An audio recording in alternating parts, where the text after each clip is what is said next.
What is going on, you guys? It is Ned. Of course, we are back with another episode of The Girl Code. So this time, the dynamic of the video is a little different. I just realized I slurred all my words. Let's say that again. The dynamic of this video is a little different. I am recording in a different area. I'm in the front area of my house.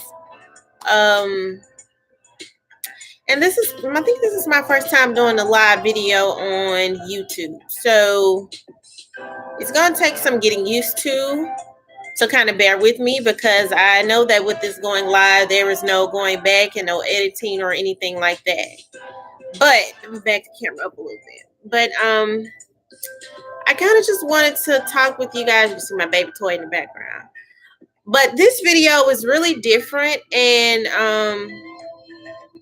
the topic of it is the struggle. And it says depression and life events, right? So what is that about? It's very personal, and it's about me. So at first I was kind of hesitant with even talking or self-disclosing so much about myself, because of possibility of other people's perception. But I also had to realize that there could be someone who is dealing with the same issue as me, and they're able to relate and know that they're not in this alone. So I'm just going to kind of start off by talking about my journey with being a college graduate student. I was working full-time, and I'm a single parent. So, of course, you know that the struggle was definitely real. I got back in the master's program in the fall of 2017. At the same time, I was working full-time. I was working a full-time.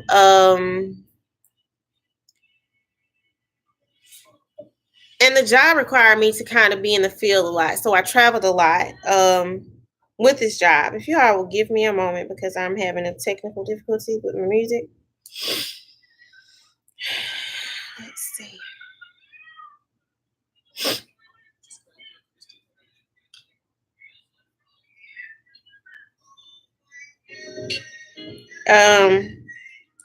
Anyway, the job required me to be in the field a lot. So when I worked, I did what was called a flex schedule.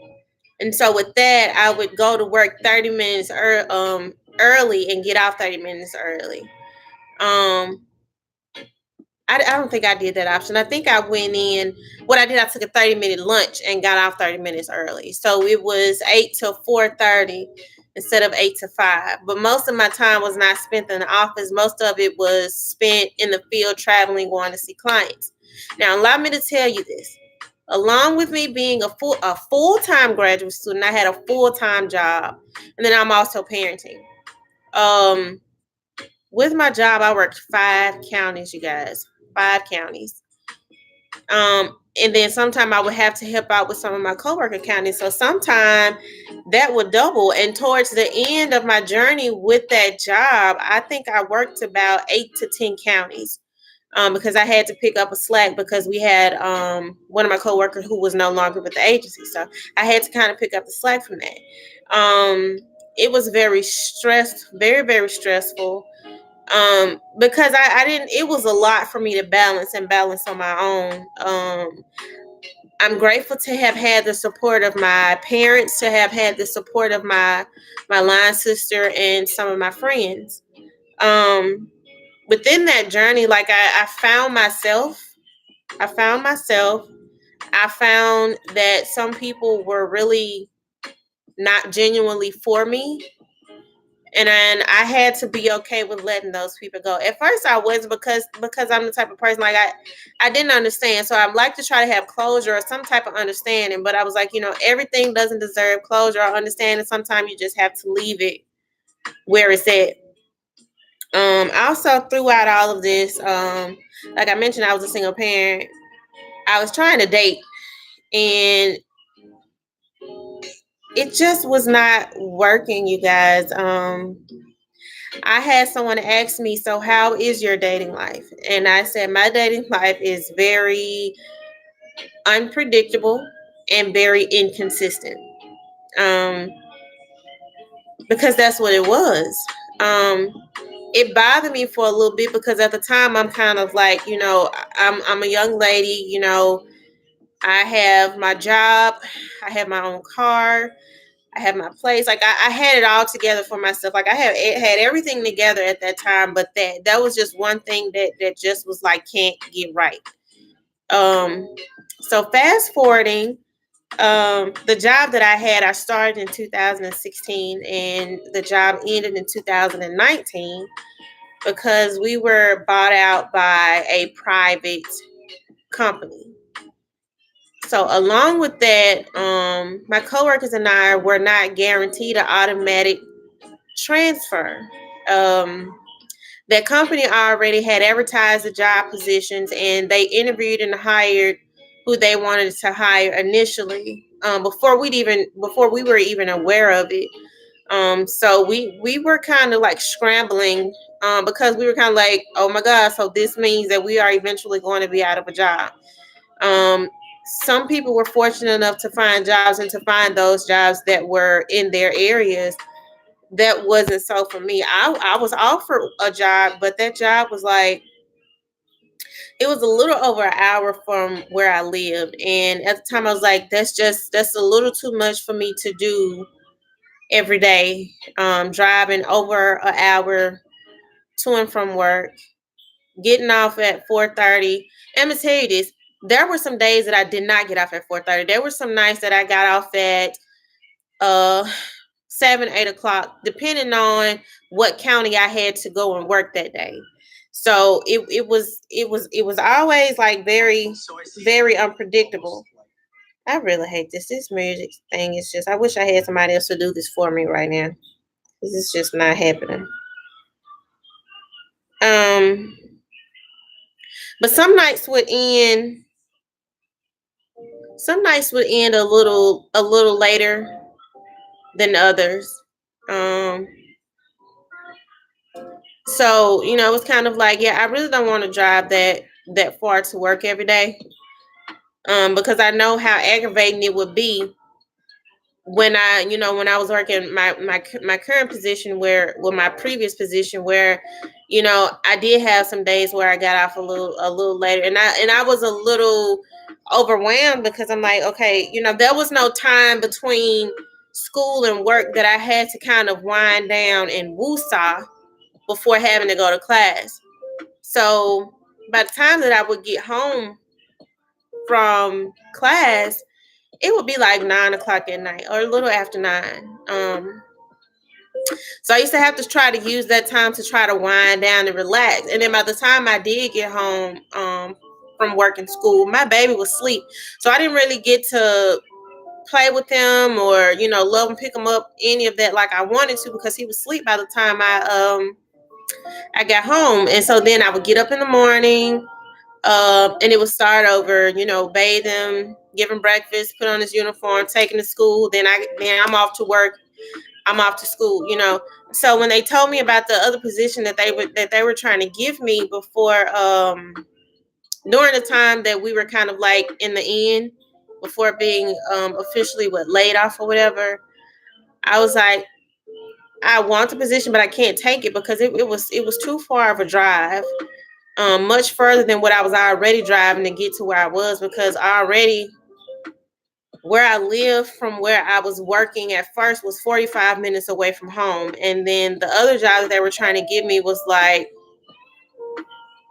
30 to 40 minutes away from where I was working already. So I was like, okay, I can't do this, because I just like most of the month, most of my paycheck will be going on gas instead of in my pockets. I wouldn't really be, getting or seeing much of anything. Um, so keep going. March, I did get a job. And it was a blessing for me, and I was so happy because I felt like I was hired. Well, I was hired kind of like on the spot. Um, I felt really, really bad when I had to leave that job because I really wanted it. I had prayed for it, but it was my work hours were conflicting with the hours that I had to intern. So that's the other thing. Coming up to the last few with your last 2 semesters, you have to do a practicum. And that it's kind of like a pre-internship. Go back in there. Go back in there until I get done. So I had to do a pre-internship. Sorry, that was my little mini me.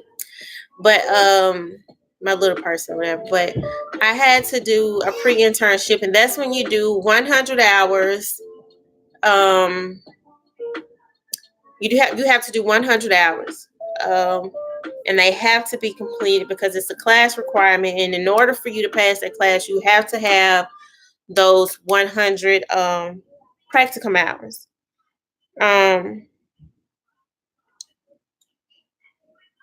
coming down to the end, like I wasn't able to go like I needed to go at first because I had just started a new job and it was 8 to 5 strictly, 8 to 5. I was new, so at the time I really didn't have a caseload, so I was kind of doing like a lot of job shadowing and a lot of on the job training. So I couldn't really, I didn't have any time, to get to my practicum. So I had to turn in a resignation. It bothered me for the longest because I am not used to not working, right? I'm not used to not working. I've always had a job. I graduated with my bachelor's in 2015. I had started working the month after I graduated. I started working, and then even when I was younger, when I was 16, I had always held a job. So when it came, I was like, it just felt like the end of the world to me. I didn't know exactly what I was going to do. I didn't know where I was going to pick up or put down, where I was going to begin and end. I just did not know. I was worried. I was stressed. And then I kind of felt like I fell into a little, a little bit of depression because I got to where I was always lethargic. I didn't want to get up. I didn't want to move. And that's so unlike me. But being in the area that I'm from, I even tried to find a part-time because I was like, well, maybe if I can find a part-time job, it'll make me feel a little better. I will have like some steady income coming in. And I can still do my internship because I can go to work after I'm done with that. So I did finish my 100 hours. I did pass the class. I came out of the spring semester with 2 A's and 1 B. Also, what was it within that semester before, I had got inducted into Chi Sigma Iota, which is the honor society for counseling students and counseling professionals. So I was very, very grateful for that. So then after the fall semester, coming into the after spring, so coming into the summer, I had to do summer school. And so because my major is clinical mental health counseling, I had to do a 600-hour internship, right? And I'm busting my brain trying to figure out how the heck am I going to work. This was prior to me leaving the job that I got hired, the new job that I started, and it was in the area. But I was busting my brain trying to figure out how am I going to do a 600-hour internship and work full time? Because mind you, I graduate in December. I got to have 600 hours before the first week of December so that I meet all of my requirements for graduation. And I'm thinking, I'm busting my brain. I'm like, ain't nothing else that I know to do besides resign from this job, which I really didn't want to do. But I couldn't think of no other way that I was going to get those hours besides not working. So yeah, I had to resign. Starting 300 hours. Starting 300 hours. And I'm starting this summer. So we do 300 in the summer, and then we have to do 300 in the fall. And that's for the clinical mental health students. So those who are on the school track Of course, they have to start their internship in the fall and in the spring because they can't intern in the summer because school is out. Of course, school is out in the summer. So for March, April was pretty. It wasn't as bad as May, and I guess that was because I had, I saved up my money anyway. I had saved and put up my money anyway. But I guess it was more so of the thought because I was financially prepared, but I guess it was just the thought of like, oh my God, I'm not working. What am I going to do? And I didn't like the depression stuff really didn't hit me or bother me until the month of May. I had tore myself up so bad.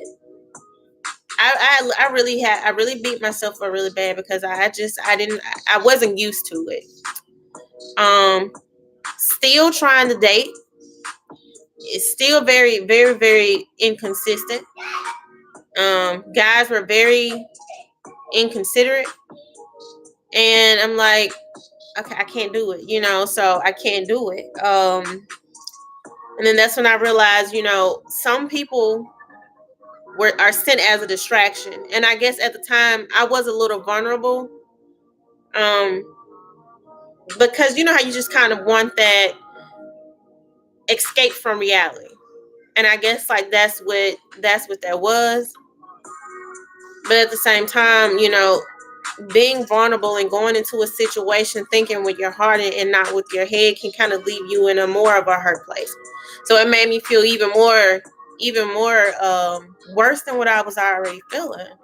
So I was kind of like, what? I got to a point. I was like, what?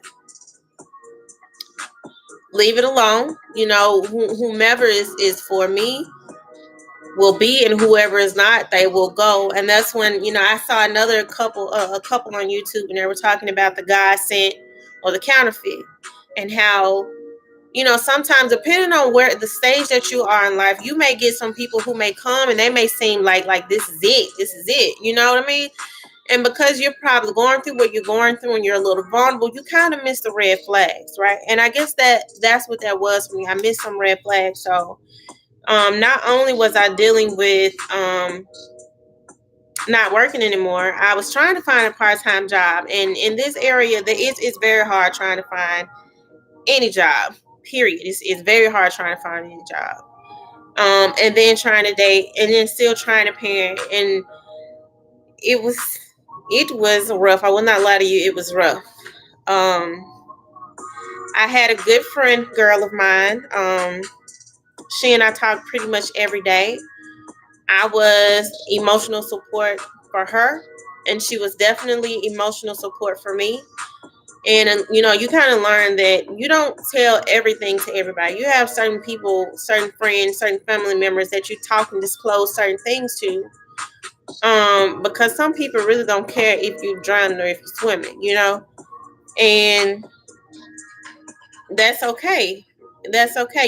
You just know, how to handle those people. This, I wouldn't even want to say this is yourself, but just how to handle people, and everybody should know anyway. You don't tell everything to everybody, but I will say that I am in a better place.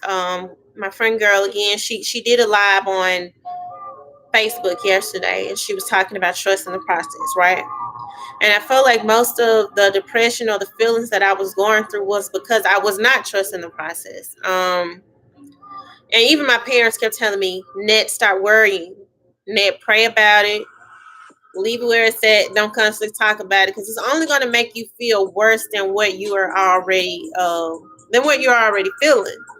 And it did. And that's one thing I want to say to you guys. If you're going to talk about it and get it off your chest, write it out, go work out, run, push you some weights, like whatever you have to do to release that, and leave it alone. Do not worry about it, because I promise you guys, worrying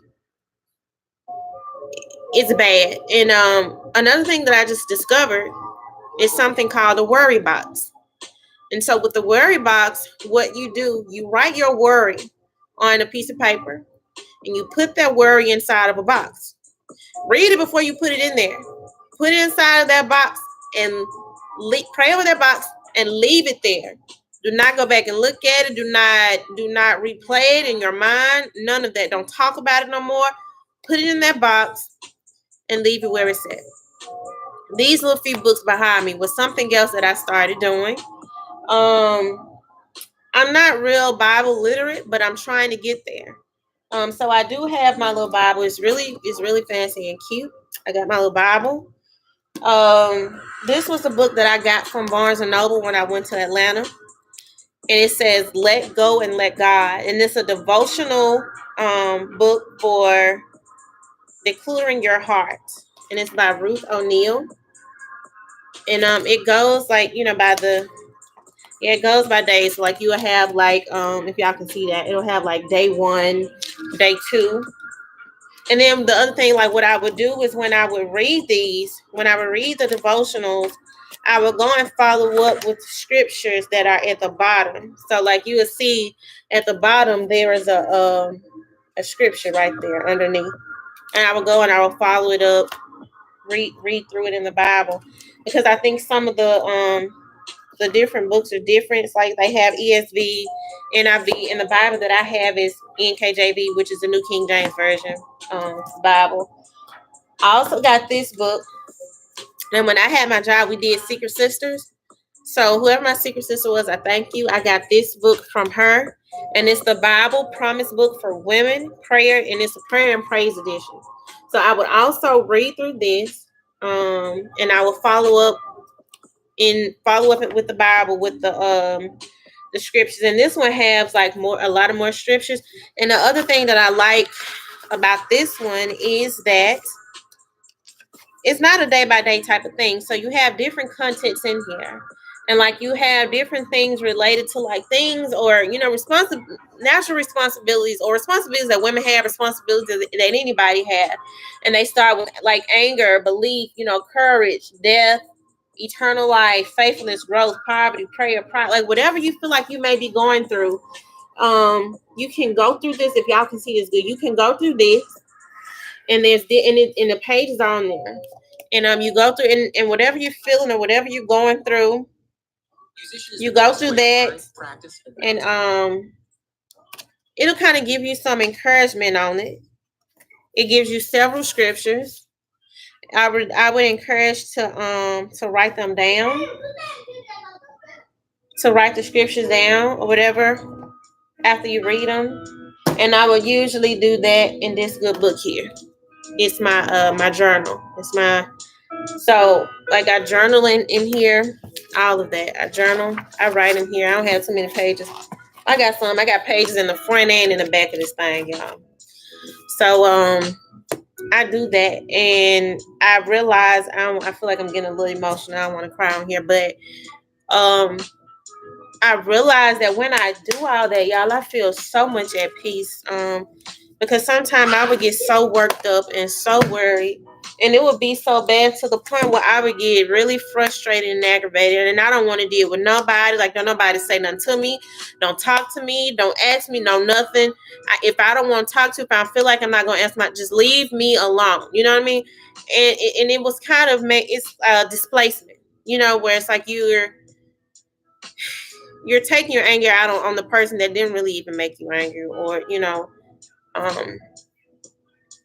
this is good for that. I was also exercising, but like I know in the month of May when I was going through all of that stuff, I felt like I had lost myself again, and I was in search for what did I do the first time when I was able to find out who Net was, So I had to go back and figure out all the things I did. I have another book, but I don't have it. I left it at my mom's house, but it's an adult coloring book.